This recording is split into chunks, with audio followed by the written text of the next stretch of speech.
So hello guys, welcome back to another video. मैं हूं आपका एजुकेशन साथी। आज मैं आपके लिए लेकर आया हूं हिंदी का डीएलएड फर्स्ट सेमेस्टर का 2024 का प्रश्न पत्र। तो आज हम लोग देखेंगे इसमें किस प्रकार के प्रश्न पूछे गए हैं और उनका सॉल्यूशन भी देखेंगे, थोड़ा बहुत सॉल्यूशन भी देखेंगे उनका। पहला प्रश्न आप देख सकते हैं, आपकी स्क्रीन पर दिखाई दे रहा होगा। निम्न में से किस वर्ण का उच्चारण स्थान कंठ है? तो जैसा कि मैंने कल भी बताया था अपनी वीडियो में कि जो का वर्ग होता है उसका उच्चारण स्थान कंठ होता है। तो का वर्ग में आता है का, ख, ग, घ और आ। तो इसमें गा आ गया, तो ऑप्शन नंबर 2 एकदम करेक्ट हो जाएगा। अगला क्वेश्चन देखते हैं। क्वेश्चन नंबर 2, उच्चारण में लगने वाले समय के आधार पर व्यंजन वर्ण किस श्रेणी में आते हैं?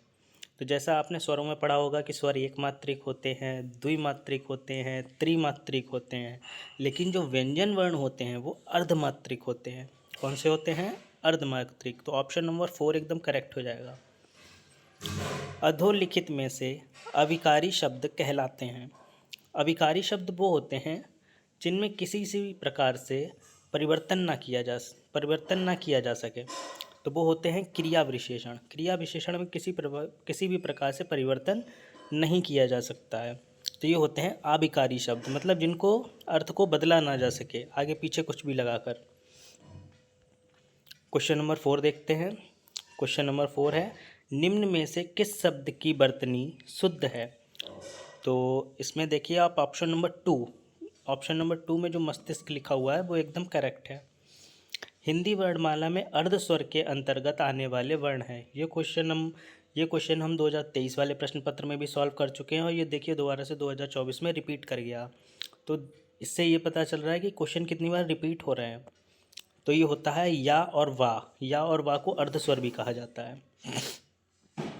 अति लघु उत्तरीय प्रश्नों को देख लेते हैं। वाचन कितने प्रकार के होते हैं? नामोल्लेख करें। तो वाचक मुख्यतः तो 2 प्रकार के होते हैं, एक होता है स्वास्वर वाचन और एक होता है मौन वाचन। ठीक है, अब आप इसको डिटेल में याद कर लें। क्वेश्चन नंबर 7, हिंदी भाषा में कारकों की संख्या कितनी होती है? किन्हीं 2 कारकों का नाम लिखिए। देखिए कारक जो हैं वो संस्कृत में भी आते हैं और हिंदी में भी आते हैं। तो आप एक बार अच्छे से कंठस्थ कर लीजिए, आपके हिंदी के पेपर के लिए भी आसानी हो जाएगी और संस्कृत के पेपर के लिए भी आसानी हो जाएगी।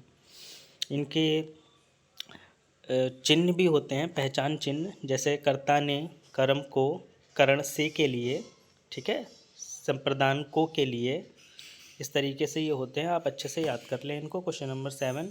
क्वेश्चन नंबर 8 देखेंगे। ज्ञा संयुक्त रूप किस व्यंजन से मिलकर बना है? ये 2023 के प्रश्न पत्र में पहला बहुविकल्पीय था। तो ये किससे मिलकर बना होता है? ये मिलकर बना होता है जा प्लस आ से। इसमें जा में हलंत होगा बट आ में हलंत नहीं होगा, इस बात का बहुत अच्छे से ध्यान रखें। अगला प्रश्न है, मौखिक अभिव्यक्ति का क्या महत्व है? मौखिक अभिव्यक्ति का मतलब होता है मौखिक भाषा। जो चीज़ें हम बोल कर व्यक्त करते हैं वो कहलाती हैं मौखिक अभिव्यक्ति। इस प्रश्न को आप अच्छे से देख लें। लिपि और ध्वनि का आपस में क्या संबंध होता है? तो लिपि और ध्वनि का संबंध ये होता है कि जो ध्वनि होती हैं वो मौखिक होती हैं और जो लिपि होती है वो लिखित होती है। ध्वनि का जो लिखित रूप है वही लिपि कहलाता है। ठीक है, तो क्वेश्चन नंबर 10 हो जाएगा। क्वेश्चन नंबर 11 देखेंगे। निम्न समोच्चारित शब्द युग्मों का सही अर्थ लिखिए। तो अनल का मतलब तो हो जाता है आग और अनिल का मतलब हो जाता है हवा। तो अनल और अनिल दोनों का अर्थ अलग अलग है। अनल का अर्थ है आग और अनिल का अर्थ है हवा। इसी प्रकार से देखते हैं शकल और शकल। तो सकल का अर्थ होता है संपूर्ण, कोई भी चीज़ संपूर्ण होना। इस वाले सकल का अर्थ होता है संपूर्ण और इस वाले शकल का अर्थ होता है टुकड़ा। ठीक है, क्वेश्चन नंबर 12 देखेंगे लघु उत्तरीय प्रश्न में।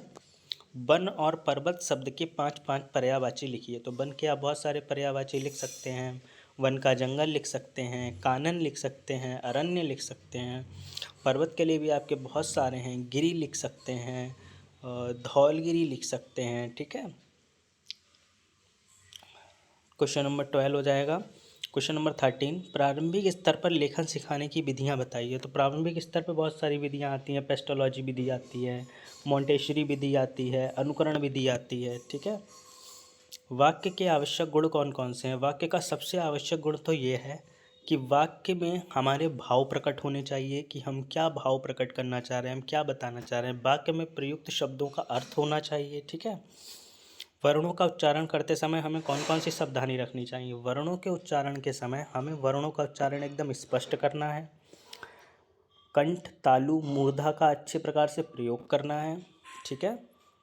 भाषा में श्रवण कौशल का क्या महत्व है? श्रवण कौशल हमारे लिए बहुत इंपॉर्टेंट है, क्योंकि जब बच्चा सुनेगा तभी सीखेगा, और यदि बच्चा सुनने का कौशल उसमें नहीं होगा तो वो सीखने का भी कौशल गंवा देगा, ठीक है। तो जो जितना अच्छा श्रोता होगा वो उतना अच्छा सीखेगा। क्वेश्चन नंबर 17, लेखन में विराम चिन्हों का क्या महत्व है? उदाहरण सहित स्पष्ट कीजिए। आप मेरे बैकग्राउंड की म्यूज़िक को थोड़ा सा इग्नोर कीजिएगा। तो लेखन में विराम चिन्हों का क्या महत्व है? उदाहरण सहित स्पष्ट कीजिए। तो लेखन में विराम चिन्हों का बहुत महत्व है। विराम चिन्ह वाक्यों की स्पष्टता, भावों की स्पष्टता और आपका पर्सनालिटी, व्यक्तित्व को बताता है। यदि आप अच्छे से कुछ भी लिख कर आते हैं कॉपी में तो आपको अच्छे मार्क्स मिलते हैं, लेकिन वही आप अगर गड़बड़ लिख के आते हैं, आप बिल्कुल सही लिख के आ रहे हैं लेकिन विराम चिन्हों का प्रयोग सही से नहीं कर रहे हैं अपनी कॉपी में, तो देखते हैं मार्क्स कट जाते हैं। क्वेश्चन नंबर 18, भाषा में शुद्ध उच्चारण का क्या महत्व है? आप एक शिक्षक के रूप में शुद्ध उच्चारण कौशल विकसित करने के लिए कैसी रणनीति अपनाएंगे? तो शुद्ध उच्चारण से बात की स्पष्टता पता चलती है, एकदम स्पष्ट बात हमको सुनाई देती है। दूसरा, हमारा व्यक्तित्व दिखाई देता है। यदि हम कोई भी बात को बहुत ही अच्छे से बोलते हैं तो सामने वाले पे बहुत प्रभाव पड़ता है, और हम अपनी बात को यदि सामने वाले को समझा ही नहीं पा रहे हैं, यानी कि हमारा शुद्ध उच्चारण ही नहीं है, तो हमारे व्यक्तित्व गिर जाता है कहीं ना कहीं। तो क्वेश्चन नंबर 18, ये क्वेश्चंस हमारे 2024 के प्रश्न पत्र में पूछे गए हैं। इन सभी प्रश्नों को आप अच्छे से तैयार कर लीजिए, ये क्वेश्चन बार बार रिपीट होते रहते हैं। और ऐसे ही लेटेस्ट जानकारी के लिए आप हमारे चैनल से जुड़े रहिए। यदि आप हमारे वीडियो को देख रहे हैं तो एक प्यारा सा कमेंट करिए, जिससे मुझे पता चले कि मेरी वीडियो कहाँ कहाँ तक पहुँच रही है, और मेरे चैनल को सब्सक्राइब ज़रूर करिए। धन्यवाद।